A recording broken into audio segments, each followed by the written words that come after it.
GM. I was just finishing a bite of toast. And this is the Vagabond Magazine. Good morning. Vagabond Magazine, good morning. I'm going to get everybody up on the stage here, adding Odd Writings as a speaker, inviting Riona Morgan, the co-host, bringing up Juan Tanya as a co-host, and also Authored Style sending you an invite to speak if you choose to do so.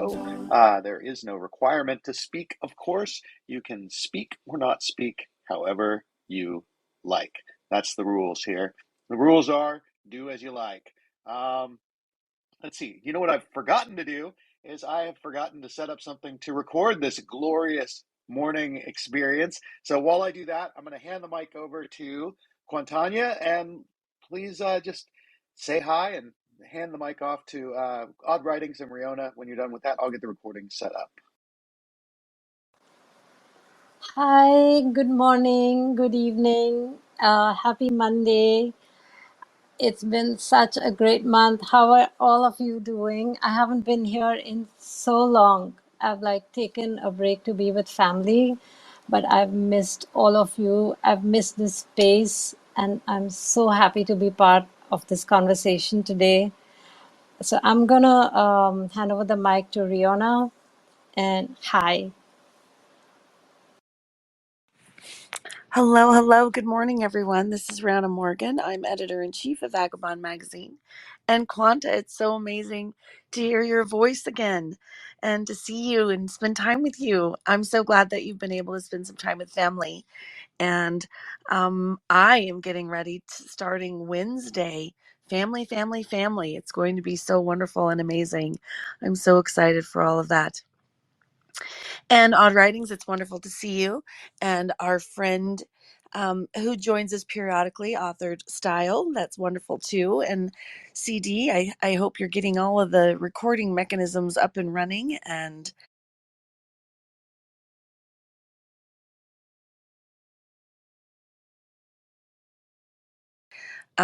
so welcome everyone to Vagabond Magazine. And I will just chat a little bit more, and then I'll pass the mic to Odd Writings, and we can get the show going. So I want to introduce everybody here really quick. CD Demisio, he is our founder and publisher, and he'll be back on to chat a little bit more. And then we have Quanta, who you've met. They are our fashion editor, and then we have Indefatigable, who is our tech editor. We have E.R. Donaldson, who is our managing editor. And then we've got Cryptoversal Books, who is our book and literary editor in this space. And so we have a wonderful time, and we are in the midst of putting together our wonderful, so amazing already edition for December, which is a look back edition where we look back at 2023, and in my article I even looked back a little bit further into 2022. And so it's been really wonderful walking down memory lane and seeing all the things that we've done and seeing how we have evolved and seeing how Web3 has evolved, and just knowing that this is such an exciting place to be, and that Web3, oh man, I can't even wait for 2024. There's going to be so many amazing things happening. And so I just wanted to say I'm so happy that you're here, whether you're listening now or in the future. Woo! It's exciting out here today.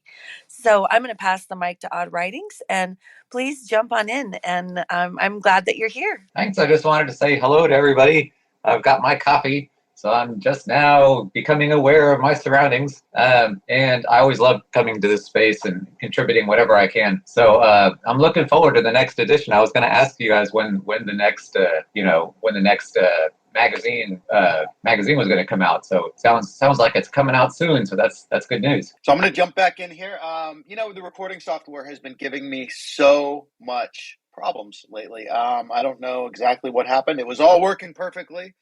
We were happy and copacetic, and then it decided to change. And I have my suspicions about why that's happened, but we won't put the total blame on Elon Musk or X because it's probably a little bit of the fact that I'm a little a little bit cheap. So that's probably the main reason is that I didn't spend the money that I should have spent to make this happen. But anyway, we're recording on X, and we're going to have that recording there, and we're all here. And George, the next issue is coming out December 21st. That's when we're releasing it. And we're going to be doing that quarterly. So on the solstice and the equinox, we're going to be releasing a new issue. So we're going to go from 9 issues a year to 4 issues a year, which we hope will allow us to really focus on quality, to really bring the level of our game up. And also we'll take a little bit of the pressure off of wonderful people like Riona and Quanta and Cryptoversal Books and Indefatigable and E.R. Donaldson. And, since none of us are getting paid in this, it's a labor of love. It's a volunteer situation. It makes sense to do it with the least damage possible to our personal lives, right? So this is Vagabond Magazine. Good morning. Here we are. I'm CD Demiscio speaking through the Vagabond Magazine account. That's me. You can see my account if you want to follow. As always, I recommend that you follow all the people that you see on the stage here. And if you're in the Space Live, all the people that you see in the space, because we tend to draw really cool people into this because we're focused on a Web3 lifestyle. That's what we do. It's what we do, man. So with that being said, what kind of cool Web3 stuff have you guys seen this week? And by the way, this is going to be, I asked that question and then I immediately interrupt myself. I'm terrible that way. So by the way, this is going to be the final episode of VMGM this year. We're going to have the Web3 Writers Hour tomorrow, and then it won't be until the first week of January that you'll be able to hear our sweet, sweet voices on VMGM or the Web3 Writers Hour again. Okay, so back to the original question. What have you guys seen in Web3, in NFT, crypto, DeFi, metaverse, AI space? What have you guys seen there this week? Is there anything that you're excited about? I can jump in and say I am excited. I was just kind of zooming around this morning, kind of being mellow, got my coffee, and I'm kind of looking at the news on X and looking at the news on Google and just looking around, seeing what's happening in Web3. And I ran across this post that I'll pin up in the nest. And it's from Lias, I don't know. He's a crypto coder, and he put up this graphic, transitioning from Web 2.0 to Web 3.0, and the graphic is really very kind of clever. And so I'm gonna share that up in the nest, and maybe we can talk about it once we've all been able to see it. But I was just really kind of intrigued by all of the possible evolution pieces of all of this. So let me go grab that really quick and I'll share it, and somebody else can jump in and then we can maybe circle back to it. Okay, I'm going to jump in with an article that I saw, which is it's on Fortune Crypto, which, sources suck these days. Everything is paid for, everything, is sponsored, and it's all with an agenda, influencers and things like that. But essentially, the article says the SEC has attached a string to Bitcoin ETFs, and investors will be the one to pay for it. So the long and short of it is that it looks like they're going to approve the ETF for Bitcoin, but what they're going to do is they're going to do it in such a way that it's going to make Bitcoin for in-kind, it's going to bar in-kind redemptions, and the transactions have to be carried out in cash. And what this means is that investors are going to be basically double taxed for it, from my understanding. So that is not particularly good news in the realm of free money and Bitcoin ETFs and the crypto market 2024 exploding upwards. But good news is most people don't give a good gosh darn about this kind of detail. They just ignore it and they look for news that they can pump things on. So probably not going to be a big deal. But Odd Writings, have you seen that? I know you tend to follow this kind of stuff a little bit more than I do, I think. I haven't seen it yet. I'm usually, by the time I get to this, to VMGM, I'm actually a few days behind because I'm gone most of the weekend to take care of some things, and so I'm offline. And then this morning I wake up like really late, so there's actually a little gap. So I haven't seen that. I know it's been brewing, the idea about having the spot ETFs, which is gets people excited. So I'm glad that there's at least some news about that. What I noticed on a different topic, maybe like 3 or 4 days ago, the Verse, which is a group of poets, NFT poets, they've been doing this project where they use AI to somewhat resurrect the works of Allen Ginsberg, and this is with the support of the estate of Allen Ginsberg. And so they've had a big splash about different things they're doing. And one of the things I noticed, and Riona saw this as well, there was a sort of a phygital thing where you can tie, books, real life books to NFTs. And I looked on there, and they're run using Pi USD. So that's the stable coin that's created by PayPal. And so there was a limited edition book. I only had 2 days to buy it. I was like, oh, I'm going to get this, but I don't have any Pi USD. So I do have a PayPal account. Went to the PayPal account. There's a way in the PayPal account to purchase Pi USD. So I was like, all right, I'm purchasing Pi USD. And then I wanted to export it to my external Ethereum wallet. So it's based on Ethereum. Export it to that wallet so that then I could purchase the book. And PayPal told me, oh well, you need to take a selfie. You only have to do this once. And this to me rubs me the wrong way. Not just because I don't have a smartphone because I'm stubborn, but it takes away from one of the main things, one of the main benefits of cryptocurrency, which is it opens up a lot of currency capabilities for people with less money, because the fact is you can buy stuff that's way less than a cent. You can price things in tiny little fractions. And assuming that, well, in order to actually use this money, you have to actually have this smartphone. It kind of takes away one of the benefits of crypto is it's treating it just like ordinary dollar bills. So that kind of rubbed me the wrong way, and so I wasn't able to make the 2-day thing. So I wasn't able to buy the book, but so I don't know. That was my experience, but it's still good news because I found out about this digital place, and as usual, I'm drawing a blank on the name, but that's my input. Well, you can dive into your Twitter profile and maybe find it or something for us. It would be cool to know. I have a couple of thoughts on that, and the first is that the regulation. I mean, the SEC making people transact for the Bitcoin ETFs. You can't do it with Bitcoin. You're going to have to do it with dollars, which means people are going to have to switch into dollar currency, and which means it's more trackable, traceable. And I understand all the reasons for doing that, but it sort of defeats the entire reason that I initially became excited about crypto in the first place, which was creating an alternative to overregulated US dollar and creating some, kind of libertarian versions of economies that could function without the corrupt regulation that we have functioning in all of our dollar and euro and yuan based accounts. So that's kind of a bummer. That's with the ETF thing, and then it sounds like the PayPal thing is just another flavor of that with the verse thing. And then I hate on Web3 projects, especially literary Web3 projects, but I have some real issues with the idea of, even with the support of Allen Ginsberg's estate, reviving, creating an AI version of Allen Ginsberg or creating new works from dead people. I feel like there's just something so innately wrong with that maybe I haven't dug into it enough, but I saw the initial stuff that they started doing. I read some of the initial stuff that Sasha Stiles had posted about it, and I absolutely just freaking hate it. I think it's such a terrible idea. And even if the heirs of Allen Ginsberg, which, he was gay, so I don't think he had kids. So who are this? Like his sister that disowned him? Or, who are these people that are saying we'd like to monetize Allen Ginsberg's work now? It really rubs me the wrong way. And I understand if other people feel differently, and hopefully I'm completely wrong about this and it doesn't work that way. But, that's my thought. So feel free to jump in there and say what you like. Yeah, I think this is a wonderful source of conversation. The resurrection of dead people, sort of. I mean, it's I can see the feelings about it on both sides. I don't particularly feel very completely strongly one way or the other.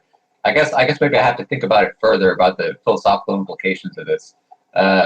but you've already seen some of it with deep fakes and the music, and having Frank Sinatra sing some modern song that he never sang when he was alive, which could be humorous to listen to, but at the same time, the blending of reality and fantasy is getting such that it's interesting, but raises various ethical issues.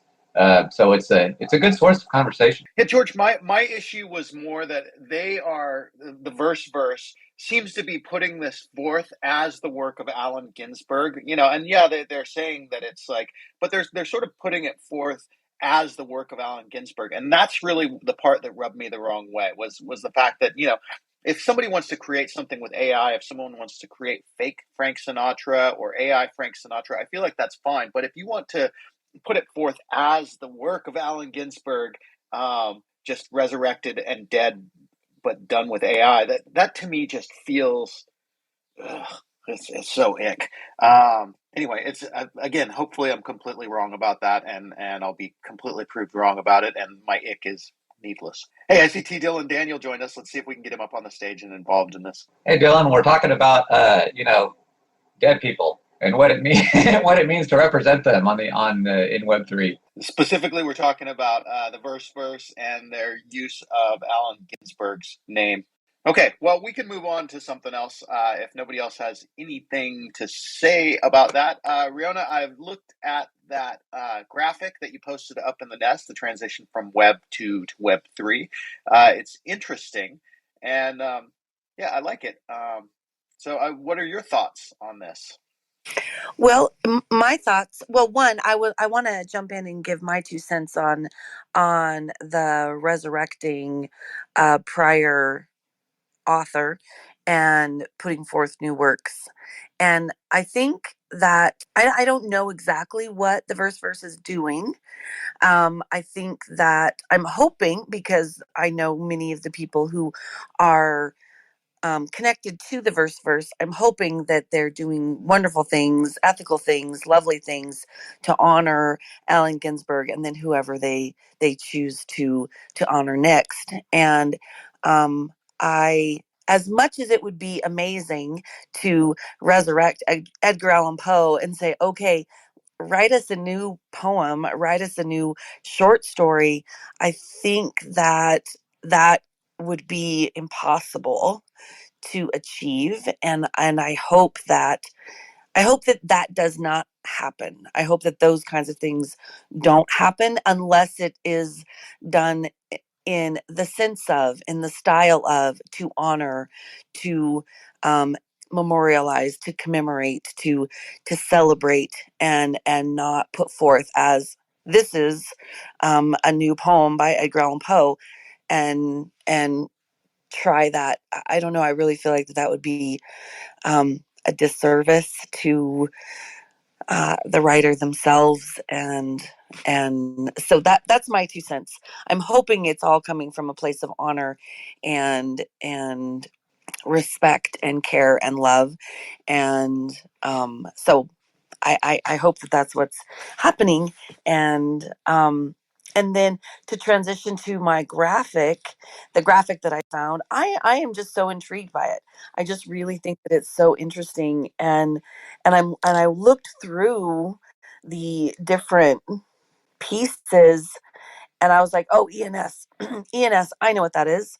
Um, MetaMask, I know what that is. And then, but the other ones, I'm like, I don't know if I know what Brave is. I don't know if I know what Audius is. And so I was just really, really intrigued by it, because I was like, wow, there's going to be so many changes if, in fact, this is actually something that is remotely reliable, able to be relied on. And so I just thought that it was a good topic to talk about, or good thing to bring forth and say, are we seeing this? This is really, really crazy. What do you guys think? Okay, I'll jump in on Brave because I've used Brave for a long time. Brave is essentially it's a Chrome fork that is it's roughly a Web3 property. I mean, they have a token and they basically pay you for your attention. So if you use Brave, you get paid for in the Brave token, which is BATS.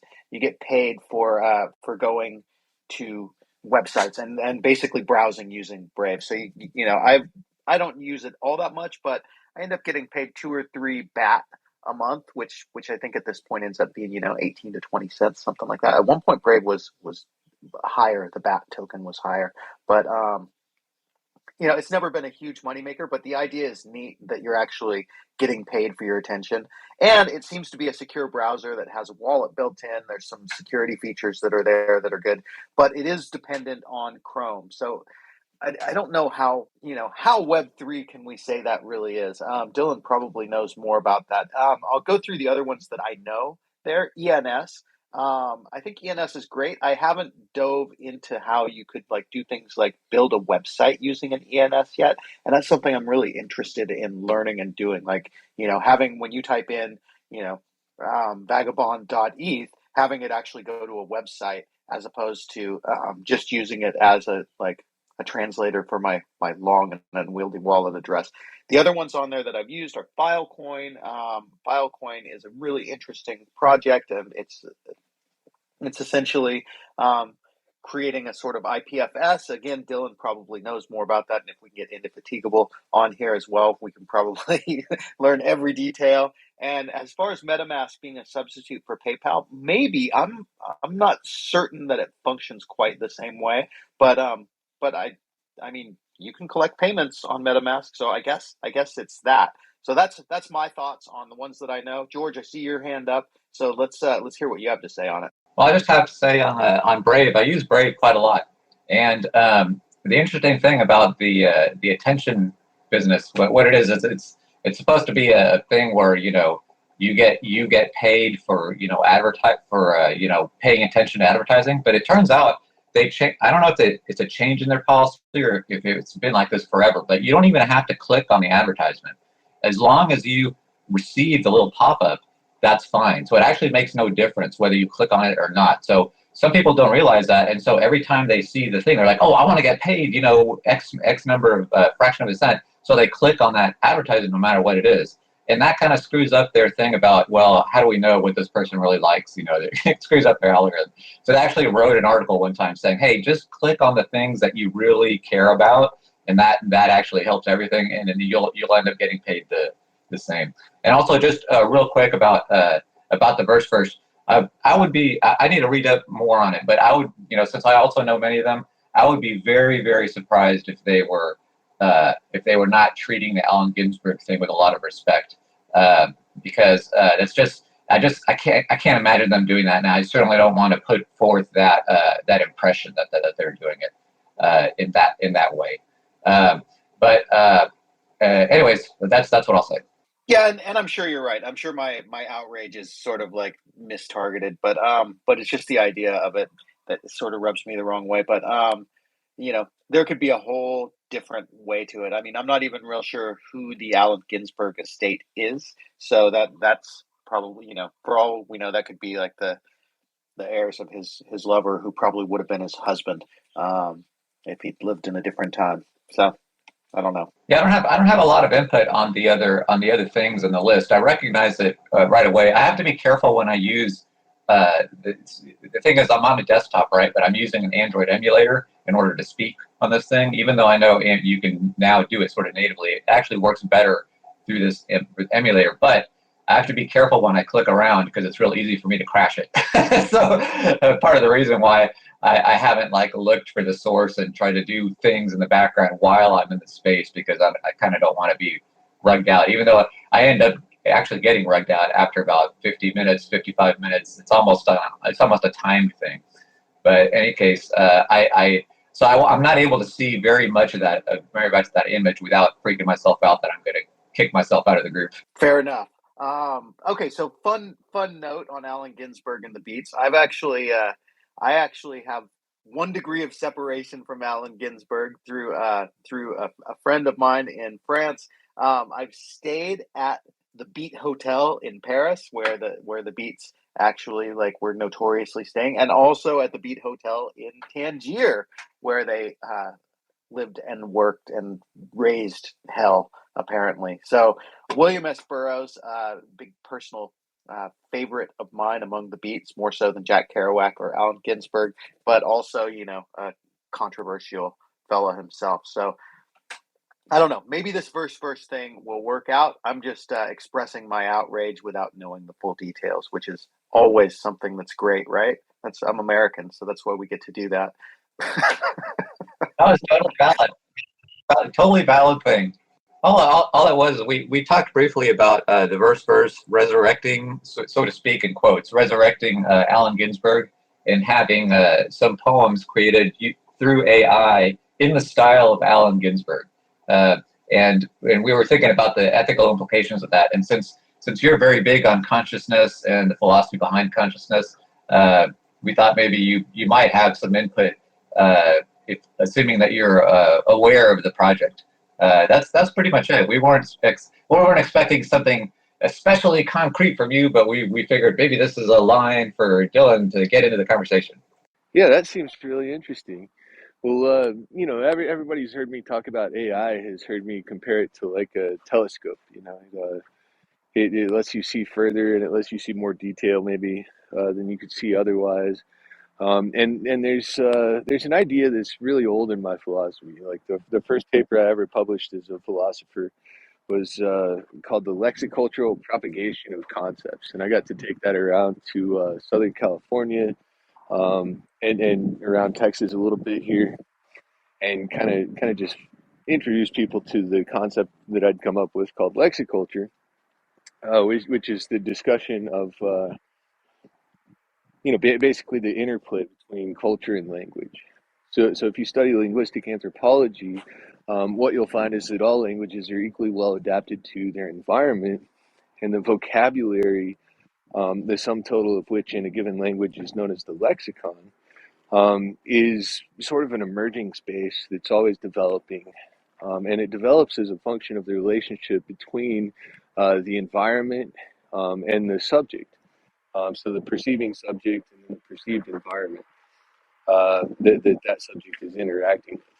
And so what I would say is happening in the case of this Ginsberg project is that the AI is able to sort of expand the poetry that he created while he was alive, and sort of in that same dialectical frame, where the language is emerging, from Ginsberg's mind in this case, it can see kind of like some other possibilities there, and it does this stylistically, but also does it in terms of word choice and in terms of subject matter, perhaps.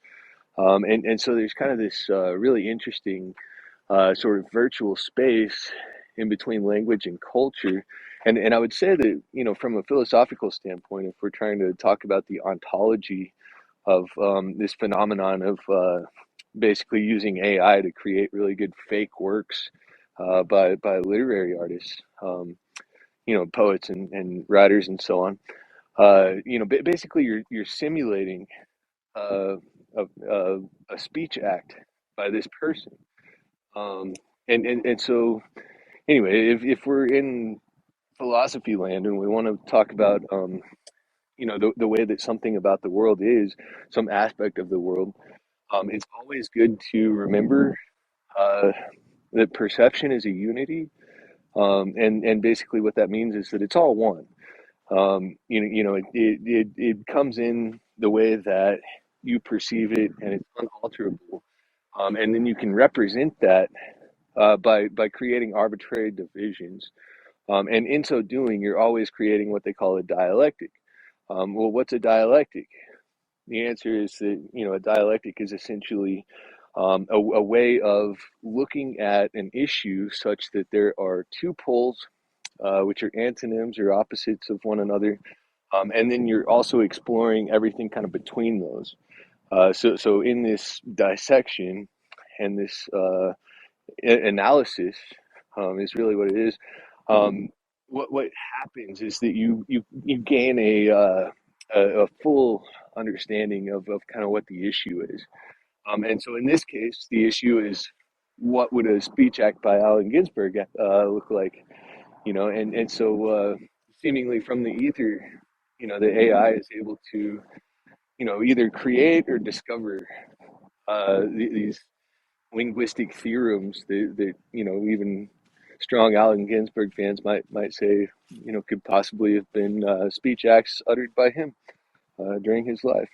Dylan, thank you so much for that. I really it's always so nice to have your educated and erudite self in these conversations, and I love that what you bring to the table when you show up and when you're here. And as always, you've expressed things very well and provided new ideas. My mind's just thinking a lot at this point, as it does. Sometimes not well, but it does think a lot. And I have to say, I am looking at unitlondon.com, which is where the Verse has the poetry that they've generated. So what they've done, to give a little more context, is they've taken photos of Allen Ginsberg, or photos that Allen Ginsberg took, and of people and places, and they've used that with a large language model to generate poetry about those individual photos in a style that resonates with Allen Ginsberg. And they do seem to be doing it in a very respectful way, and it is kind of cool. I gotta say, it is pretty neat, and I I may have to just do a complete 180 on this, but I still think it's sort of problematic to be using AI to generate new work by dead artists. Quanta, go ahead. Um, so I'm wondering is when you're using a poet or an author as reference, is it as reference? Because very often when we feed when we feed prompts into AI to create fashion, you do feed in the style of XYZ designer. You give your input, but then you know that a designer has a certain style, and so you kind of guide the AI to create it in the way that that designer would create. Like for example, if I say that I want a gown in like shredded lace and feathers, and but in the style of say Karl Lagerfeld, or in the style of Madeline Vionney. I mean, they will produce different. It would produce different outputs, and so if I know what exactly I am looking for, I would use that designer as a reference point to prompt the AI towards where I would like to take it. Is that similar to what you are talking about regards, using dead authors and poets and taking them as reference feeding that into ChatGPT or AI, like write me a poem in a language of so and so, or even creating art, create such and such thing in the art style of XYZ. Yeah, I think basically it is that the large language model that they use, I believe, is trained much more on the works of Allen Ginsberg so that it's not a general purpose Chat GPT thing. It's like a special language model made for this project. But don't quote me on that because I haven't done the research. Okay, I understood. I got it. Thanks. I think Sixella, you had your hand up. Do you have something to add to this? I do. I have a lot of thoughts on this. So I've been in the verse audio spaces. I'm mutuals here with Sasha Stiles, who's part of that group. They are very respectful of what they do, very mindful, amazing, talented group of poets. And so I think what they're doing is beautiful, it's wonderful, and they've gotten the right permissions to do so, right? So there's the difference there. And there's a difference between doing something like that and me doing something on my own, where I ask ChatGPT or Midjourney to create something in the likeness of whatever designer, right? And then I go and try and sell that for my own personal benefit, monetary benefit. That personally doesn't sit right with me. So I never use any artist name, designer name, photographer name um, uh, in any of my prompts. Um, j- Not only because it doesn't sit right with me, but because it's not for a project. It's not benefiting it's not for like the estate of that artist or the current artist. It's not a collaboration, but also with where AI generative work is right now is it's very wild west. And in the near future or maybe distant future, the laws and rules can change and um, the state of those artists or the current, if the artist is still alive, could be able to come back and be like, hey, we know that you used my name to create these and then you were able to profit off of it. Not only will you get like a cease and desist or something, but I'm sure you'll get sued for money that you owe them. So I would definitely be really careful on using any designer names in the work that you're doing, even if you're not making money off of it. I would recommend just describing that type of style. Um, your words will work, and if anything, it's kind of like mixing paint, where you'll get something even cooler than what that designer maybe made, or just something different. And it's something possibly unique to you. So and this isn't to shame anyone. This is again, we're pioneers. Anyone that's doing this, we're very new to this. A lot of people are not doing these kind of things, but it's good that we have these discussions so we can understand like what we should maybe do, where we should pause, how we should move forward, and also understanding the concerns that other people have. Like Vagabond, I know that you mentioned you had outraged initially. That was your feeling with this Ginsberg project. And to me, like when you said that, I thought, well, where's that outrage coming from? Is it truly because they're doing it with the artists, or is it a deeper fear, right? And I feel like it should be a deeper fear because at the end of the day, it's not about, it goes so much deeper than, recreating poetry from a dead poet. Um, this is technology that can be used on any one of us if we pass away, right? Like our family can recreate us. And maybe we don't want that, right? And if you think of some family members, maybe they love you, maybe they don't like you at all. And can you imagine like the family members that don't like you recreate this very bad image of you just because they feel like it and that's who they think you are? Um, we might not have the option if it's not built into these systems somehow. If you think of Facebook and Instagram, right? Like we should have that option built in, I think, sooner than later, where we check off whether our loved ones or anyone else or any corporation can recreate our likeness based off our data that's there in the event something happens to us. Um, Otherwise, there is going to be a future where there's going to be versions of us in a digital virtual format, and maybe we don't want that, right? And maybe some of us do. And if we do, maybe we want to put in some stipulations on how that can be used. So that's kind of just a few thoughts that I had. Oh my God, Sixella, I'm so glad that you jumped in. I'm so glad that you brought that. And yes, you're right. It is sort of a deeper fear. And a big part of it is that I've done some digging around now, and I still have no idea who the estate of Allen Ginsberg is.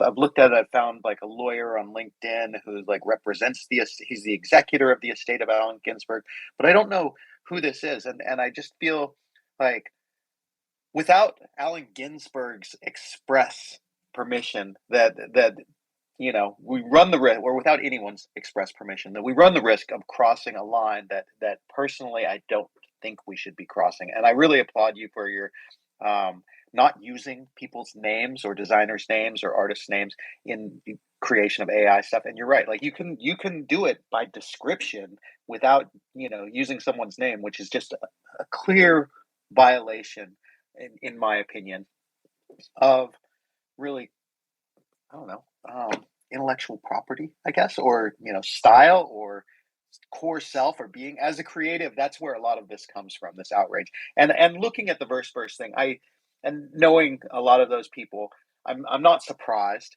that it is a very respectful project, and it is done in a very cool way. And actually, the more I look at it, the more I like it. But I still have this question of who is the Allen Ginsberg estate, and what gives them the right to resurrect Allen Ginsberg in this way. Did he leave a will or something that said like he would like to be resurrected with technology? If so, that was awesome. But if not, then maybe this is something we shouldn't be looking at. Quantanya, I see your hand. Go ahead. Yes, I'd like to thank Sixella. Thank you so much for bringing that out. And I believe that when we do not use designers or authors or artists as references, it prompts us to use our own creativity also, because otherwise we are kind of piggyback riding on somebody else's style. And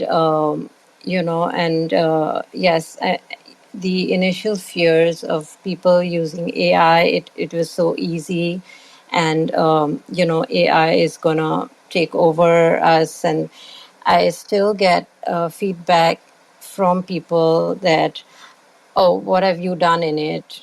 The AI has done stuff, you've just prompted it. And it's no, I mean, what you prompt is your design capabilities. And I think, like, when we do not use references of designers, that's when it is a challenge to produce what you and the tool can create together. So thank you for that, Sixella. George, go ahead. Yeah, I always also wanted to throw this out. It's an idea that I've aired before, but it's kind of related to this. Along with the capability of somehow checking off and saying, "Hey, I don't want my work to be used in this way." I kind of like the idea of also allowing a checkbox saying, "Yes, you can use my work in this way," but if you mention my name, I'm going to get a tiny percentage of whatever it is you make. And I say tiny because I'm imagining that someone could mention 10 different artists, right? So the idea would be in AI programs that follow this standard, they could notice that when you type in a particular name, they would go to a database. It could be a distributed database. It could be, a blockchain itself. That would look up these words. It look up the people's words, find out if they've given their rights, that they've said it's okay to do it, then create a contract on the spot, a dynamic contract that would split, give them automatically, 0.05% of whatever gets sold that had their input in it. In other words, it seems like there's a technological solution possible that would allow people to benefit from their name being used. And right now there's a lot of people saying, "Oh, it's not fair that you're using my name and you're profiting from it." But I think the tech is there to allow that, and so I just wanted to throw that out as something to think about. Dylan. Hey, I just wanted to jump in and say, hey, George, thanks so much for talking about this. This is a phenomenal thing for me to be listening to right now, because we're actually, much like we had the Web3 books metadata group that you were part of. We're actually still working on a number of different ideas and kind of concepts as paged out core team. And I also have the seemingly like just amazing news that our pull request has been approved, and Page token is now going to be traded on the Osmosis DEX. And that's not really news because that's on chain. It's in GitHub. Everybody can see that. But I figured maybe not everybody's following our GitHub all that closely. So anyway, just quick tip there. Hopefully we'll be getting a DAO put together soon. And then we're going to start releasing more details about some of these data structures that we're working on, and trying to kind of stir up the Page open source project around some of this stuff. So I know you have a deaf background. And I just wanted to say, it might be getting to be time for us to talk a little bit more candidly about, some of this stuff if you want to jump on a call. Yeah, most definitely. That would have to be after January, however. Go, Riona. You don't have to raise your hand. Well, thank you. Thank you. I just wanted to say I'm so excited about the page down news. That's so wonderful. And I also wanted to address Sixella and say thank you so much for your very eloquent presentation of your thoughts and saying your ideas and beliefs surrounding the ethical approach to artists and bringing forth the idea that the possibility of a deeper fear and and the idea of respecting and connecting with others. And so I just really feel like that is the premise that I believe Web3 is and should always be built upon: the care and the compassion and the love and the respect and the honor. And we have such a beautiful time in history, because you are right, we are the beginning. And because we are the beginning, we get to lay a foundation and continue and build upon how we wish it will go on. And so we get to begin how we hope the future will be. And so, beginning with the love and care and respect and honor, that means that we get to instruct the future to continue that. And so I just really wanted to commend you and thank you very much for sharing your thoughts. And CD, I'm very glad that you were able to jump into the verse and look at that some more. And I'm not surprised at all that they are doing it in an honorable fashion. I would be aghast if it were anything but that. And so I'm so excited about this, and I'm so pleased that I'm able to be part of this conversation today, and part of the foundation builder of Web3 with all of you. So thank you, and I really value you. And I just want to say, even though I respect the way the verse is doing it, I'm still troubled by the overall idea. Even though I really like what they're doing, even though I feel like they're doing it in the best possible way, I'm still troubled by it. And a big part of that comes from this inability to really see who is representing Allen Ginsberg and the Ginsberg estate. I mean, is this a university? Is it a endowment? Is it something else? I'd really like to know those details, but probably probably my outrage, like most American outrage, is completely misplaced, and I freely admit that. So let's talk about other American outrage. We've got like 10 minutes. People are outraged about all kinds of stuff. What kind of stuff are you guys outraged? Whether you're American or not, just throw something out there that you're outraged, but that you don't know much about at all. Come on, anybody. Cosmos meme coins with 21 million token supply. I can't. Cosmos meme coins. I'm outraged by them right with you, Dylan. I know nothing about them, and I'm completely outraged. Okay, other outrages. Let's have them. I'm only ever outraged by something that harms a child. So that's where my outrage comes from, and I know that it's wrong. That's it. Period. So that's my outrage, and it's not unfounded. So I don't have an unfounded outrage. Sorry. Oh my God, Riona, you ruined it with being a kind and loving person. Come on. I know. I'm so sorry, but I was like outraged. What am I getting outraged about? I don't get outraged about anything. But the only hill I will ever die on is you don't harm a child. So I don't. I don't have a. I It's don't a have a. beautiful it's a beautiful hill to die on. That's a good one. And okay, so I'll tell a story of someone else's outrage at me. Yesterday, I as sometimes happen with all of us, I made a bad driving error, not a terrible driving error, but a driving error that was a mistake, and I was in the wrong. And this guy I basically cut this guy off on accident, and he got behind me and started just blowing his horn at me.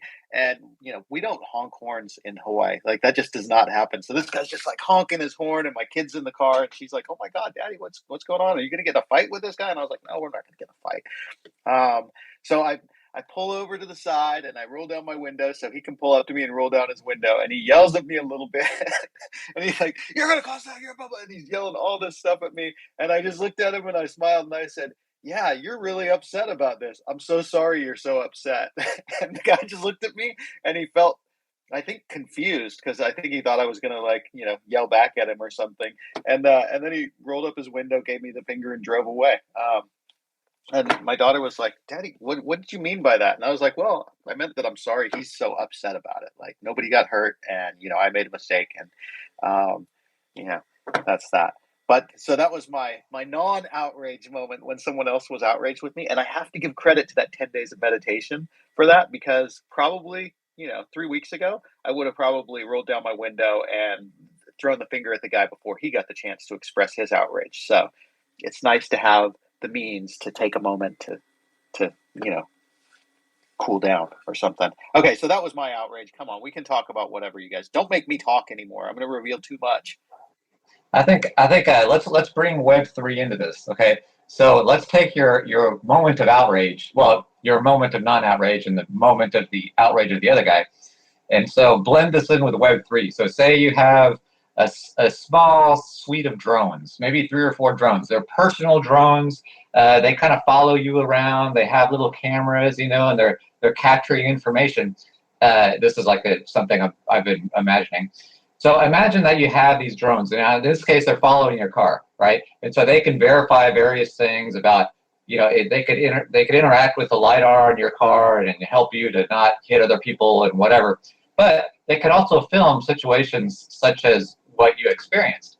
And so they would have a little film, have the little guy getting all upset and everything, put it all on film, and then you can make an NFT out of it and sell it, and thereby benefiting from outrage. So there we go. Web3 is into the mix. George, I'm a little outraged at the fact that you would, suppose that I could just make an NFT without getting the guy to sign a waiver, a release waiver that said he agreed to be in my NFT. I'm a little outraged at that. Well, he would have his own drones, I suppose, right? So the drones would probably speak to one another, and they would come to some sort of an agreement. Maybe you could even split the profits. I don't know. Okay. Well, and by the way, I drive a 1989 VW Vanagon, so I don't have LiDAR or any sort of high tech. The highest tech thing I have in my car is a radio. Sixella, go ahead. Yeah. Interesting car situation. Unfortunately, people do outrage me on the road. But I don't. I would never talk to them or roll down my window. I don't trust where people's current mental state is, and I don't know what they have on me. And I have seen too many news reports where, unfortunately, a child was in the back seat and it did not go the way everyone thought it would go in the adult landscape. So, you got to be so careful these days with that. But given that situation and talking about like the drones following you, we're not even going to need drones to follow us to do that. I don't know if you guys have heard about the new Meta glasses and how they have like voice activated. You can talk to the Meta AI. It has like 5 cameras. It has robust audio. And there's been a huge trend and an uptick in people buying them. And so a lot of people are wearing what you presume would be regular glasses, and they can transition. Some of them can transition from clear to sunglasses. And there is a very small light that indicates it's recording. But I don't know at a glance that you would really even notice it, especially out in the daylight. So this is just me kind of following up with the whole drone thing, is that everyone's capturing it. So it doesn't matter where you're at now. You're going to see a lot of people, especially after Christmas, wearing these glasses. They kind of look like the Buddy Holly old school kind of nerd glasses. And yeah, everything is being recorded. I mean, we already know that, but now like times 10 on top of that. Like if you're in the cafe and you get in an argument maybe with another person who's like being rude to you, that's probably being recorded and uploaded. So um, I almost feel like now I need to get glasses so I can be armed myself just in case. Like, okay, you're recording me, I'm recording you. We're all on the same page here. Glasses détente, which is what mutually assured destruction, I think, was what the Russians and Russians and American thing was, like mutually assured destruction. If we both have enough nukes to destroy the other one, then nobody will destroy the other one. So maybe with the glasses, I think those are Ray-Bans, right? 6L. I mean, I think I've seen those on Yeah. Facebook. Yeah, it's a Meta Ray-Ban collaboration, like ongoing permanent thing. So yeah, they just added the Meta AI voice capability thing, and it now when you have them on and you're looking at something and you say, "Hey Meta, what's this?" and then it'll look at it and tell you what it thinks it is.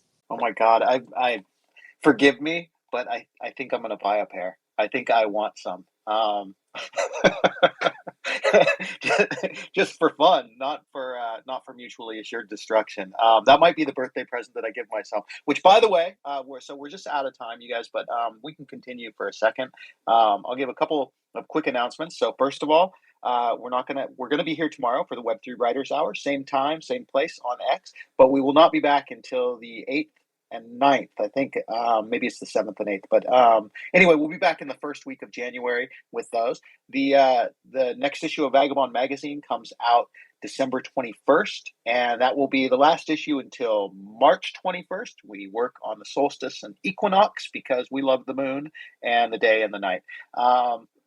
And additionally, this is a biggie, but you guys may have seen I am leaving Baldism, the religion that I founded in 2021. I am forking it. It is an on-chain religion, and therefore it is forkable. So I am going to create a new fork of Baldism, and I am going to be leaving Bald Jesus and Baldism behind while I move on to something else. But the beautiful thing is it's forked. So just like Bitcoin, Bitcoin Cash, Doge, all these things that have forked off from the original Bitcoin, the original Baldism will continue to exist. So if you are a Baldist and you hear this and you're like, oh no, don't worry, I've never been the Pope. You're your own guru.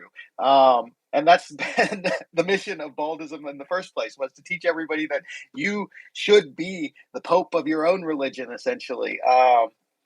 So anyway, those are some small announcements. I realize that's a lot of stuff, so I'll let you guys open up the mic and we can close out the show with any announcements that anybody else has, because now is the time to get those announcements out, you guys. Well, I don't have a particular announcement, but I would like to wish you a happy birthday.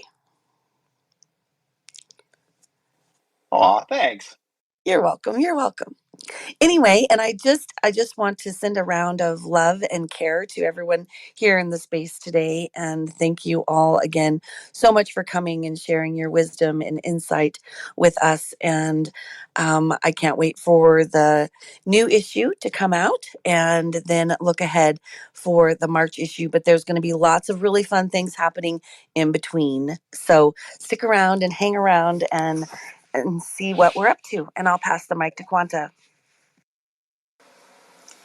Thank you, everyone, for being here.